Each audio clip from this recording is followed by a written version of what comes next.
ನೀವು ಅಮಾವಾಸ್ಯೆ ದಿನ ಹುಟ್ಟಿದ ಕಾರಣ ನಿಮ್ಮ ಜಾತಕದಲ್ಲಿ ಶಿಕ್ಷಣ ಇಲ್ಲ ಅಂತೇಳಿ ನಿಮ್ಮನ್ನ ಶಾಲೆಗೆ ಸೇರಿಸಿರ್ಲಿಲ್ಲ.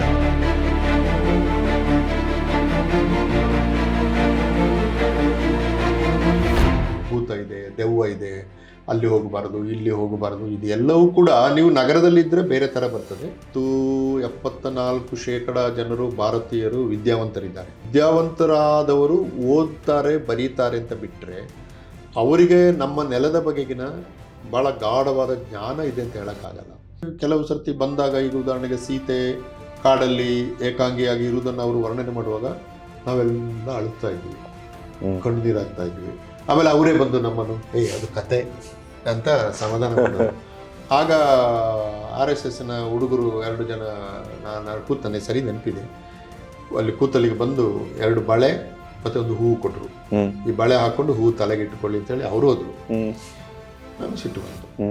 ಇದರಿಂದಾಗಿ ನನಗೆ ಕರಾವಳಿಯ 2 ಕಣ್ಣುಗಳಾಗಿರುವ ಯಕ್ಷಗಾನ ಮತ್ತು ಭೂತಾರಾಧನೆಯ ತಳಸ್ಪರ್ಶಿಯಾದಂಥ ಒಂದು, ತಳಸ್ಪರ್ಶಿ ಅಂದರೆ ನನ್ನ ಅರ್ಥದಲ್ಲಿ ಅವನು ಎಷ್ಟು ಚೆನ್ನಾಗಿ ಹೇಳ್ತಿದ್ದ ಅಂದರೆ, ಎಲ್ಲದಕ್ಕೆ ರಾಮಬಾಣ, ಇಡೀ ಜಗತ್ತಿನ ಎಲ್ಲಾ ಕಾಯಿಲೆಗಳಿಗೆ 2 ಸಣ್ಣ ಮಾತ್ರೆ ಪರಿಹಾರ, ಮತ್ತೆ ನಿಮಗೆ 2 ಫ್ರೀ ಕೂಡ ಕೊಡ್ತಿದ್ದ.